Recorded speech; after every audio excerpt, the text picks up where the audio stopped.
Bonjour, donc voici la deuxième leçon d'école biblique. Alors la première était déjà pas simple, alors la deuxième c'est encore plus compliqué, mais même si vous ne comprenez pas, c'est pas très grave, l'important c'est de connaître l'histoire parce que c'est une histoire en fait. C'est l'histoire de Jésus qui ressuscite un mort, c'est-à-dire qui ressuscité, c'est-à-dire quelqu'un qui est mort et Jésus va le faire sortir du tombeau. Alors ce quelqu'un, c'est quelqu'un qui lui est cher en plus.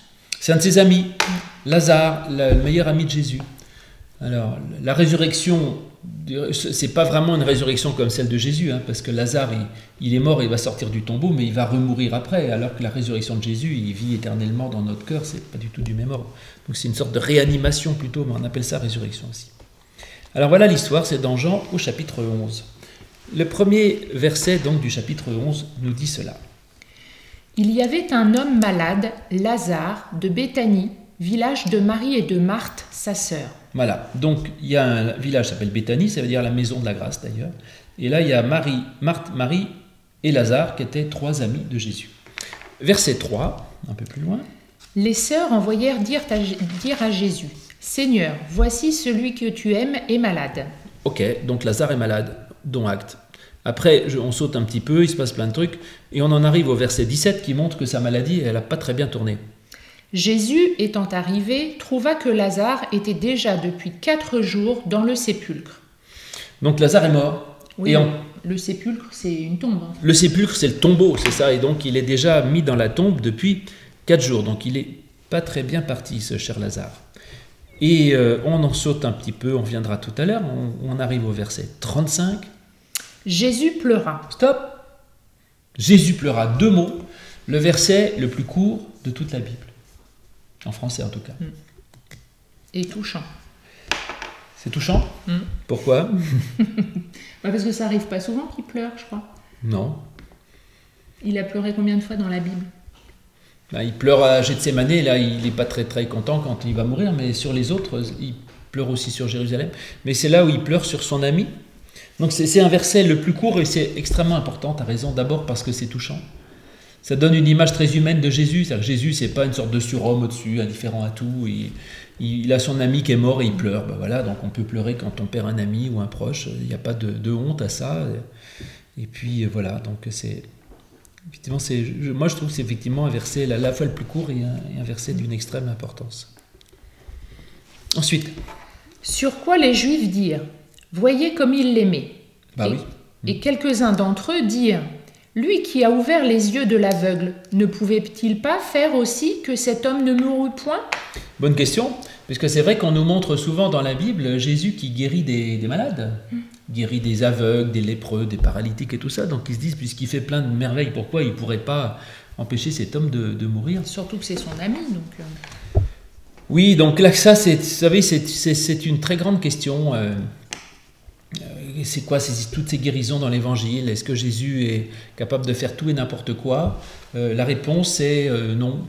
Jésus, c'est pas une puissance magique, c'est pas une fée qui permet de dire fais un vœu, je l'exaucerai, je guéris un tel, je guéris machin, je ressuscite un tel, etc. Ça se passe pas comme ça. Et donc c'est plus compliqué que ça, je pense. Mais eux, ils se fichent de lui et bon, bref. Donc c'est comme ça. Jésus, frémissant de nouveau en lui-même, se rendit au sépulcre. C'était une grotte et une pierre était placée devant.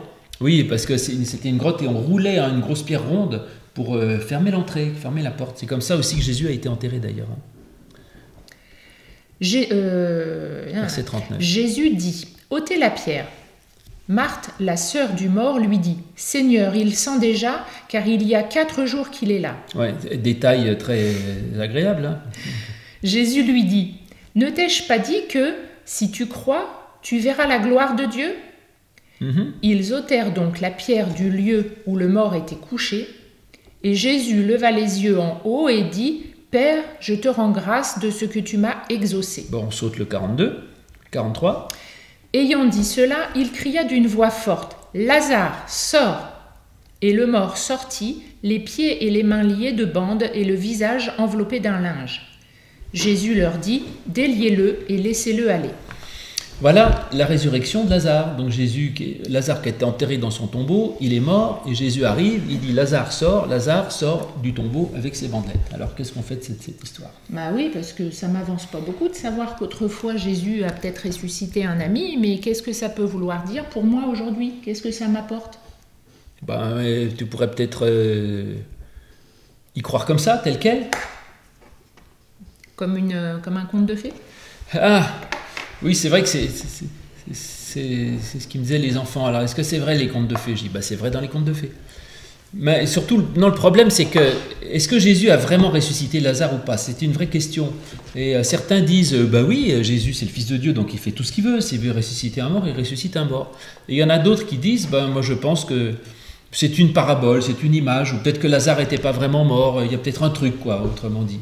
Donc, il y a les deux interprétations.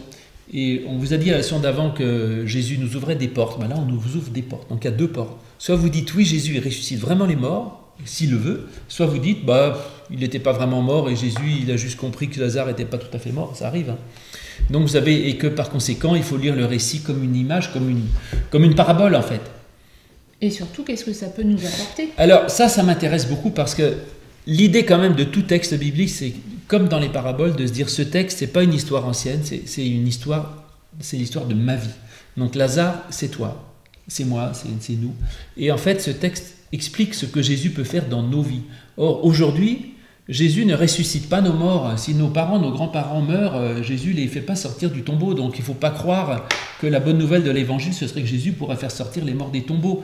Donc si on veut l'appliquer pour soi, il faut le lire autrement, obligé.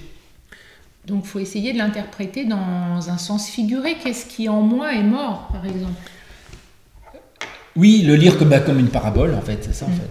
Donc, tu avais dit dans la parabole, à chaque fois, il faut se dire où est Jésus, où est Dieu, où est-ce que je suis moi, etc. Donc, si on reprend l'histoire comme ça, on va dire alors, Jésus en général, il joue le rôle de Dieu. Oui. Bon, et moi, je suis qui alors dans l'affaire? Soit je suis Lazare et j'ai quelque chose de mort en moi. Il y a des choses qu'on... Alors, soit mort en moi, soit pas complètement mort non plus, mais il y a en moi des choses très sombres, ou très désespérées, très découragées. Parfois, je me dis, là, je n'y arrive plus, j'ai foutu, et on s'enferme soi-même un peu dans des tombeaux, c'est-à-dire dans de la tristesse, peut-être, tu vois, parce qu'un tombeau, c'est pas gai, quoi. Et puis parfois, c'est même les autres qui vous enferment. Non, mais de toute façon, lui, il est foutu, il n'y arrivera jamais, il est nul, il n'est pas bon, etc. Et Jésus, il ne laisse pas faire ça. Il va le chercher. Oui, c'est vrai. Il le fait sortir, il le remet à la lumière. Il va le chercher. Alors d'abord, il compatit, c'est-à-dire quand nous, on va pas bien, comme Lazare, il est malade là, puis même il est foutu, quoi. Jésus pleure. Donc quand nous, on va pas bien, Jésus ou Dieu, ils sont très touchés par ça, je pense. Et après, effectivement, il va jusque-là, il y va, et puis il dit aux autres, mais foutez-lui la paix, quoi. Ouvrez le truc, donc laissez-le sortir. Toujours la porte. Jésus, c'est la porte. Jésus, jamais on est enfermé avec Jésus, toujours il y a une sortie, et on peut aller sortir, et on peut sortir des difficultés. Pour moi, le tombeau, ça représente, c'est ça, les difficultés, ou la peur, la tristesse, le découragement, non? Oui, il n'est pas facile, ce texte. Donc voilà, et en tout cas, mais j'aime bien quand même ce Lazare qui est libéré de tous les liens de tristesse, les liens de deuil, d'enfermement, de tout ce qui est négatif, quoi. Le tombeau, c'est tout ce qui est négatif dans notre vie. Eh bien, on n'est pas enfermé par ça. Et d'ailleurs, il dit à la fois, il enlève les bandelettes qui l'entouraient. Donc, on est entouré de plein de choses négatives. Et Jésus, elle arrive, il dit, allez, sors de là. Et avec l'aide de Jésus, on peut sortir de toute situation, même des plus tristes et même des plus terribles. Et que ça, j'y crois très fort. Et tu disais comment s'appliquer à ça ou à nous aujourd'hui. Eh bien, là, il y a vraiment quelque chose qui est vrai. Et il suffit de lui demander. Et si on prie Dieu, eh bien, il nous donne une force qui nous permet de nous relever, nous remettre debout, nous remettre en marche, même quand on se croit abattu. Eh bien, avec Jésus et avec Dieu, on peut se remettre en route. Voilà. Oui, parce qu'au début du texte, on est allé le chercher, Jésus, quand même, pour lui dire que Lazare allait pas bien. Donc c'est la prière, c'est ça? Demander de l'aide à Jésus. Ah, ça c'est intéressant, oui, mais en même temps, c'est pas Lazare qui demande, donc peut-être que ça voudrait dire qu'on peut aussi demander de l'aide pour quelqu'un d'autre, c'est ça? Oui. On peut prier pour quelqu'un, c'est pas de la magie non plus. Hein. Je ne prie pas pour que ma grand-mère guérisse de son cancer, mais si je peux prier pour quelqu'un qui l'aider à se libérer, c'est possible aussi. C'est vrai que c'est les sœurs qui viennent prier pour Lazare. Intéressant. Voilà, en tout cas, Jésus, une fois de plus, il fait sortir de la tristesse, sortir des tombeaux, sortir des enfermements, et c'est donc une très bonne nouvelle. Et Jésus est votre meilleur ami. D'accord ?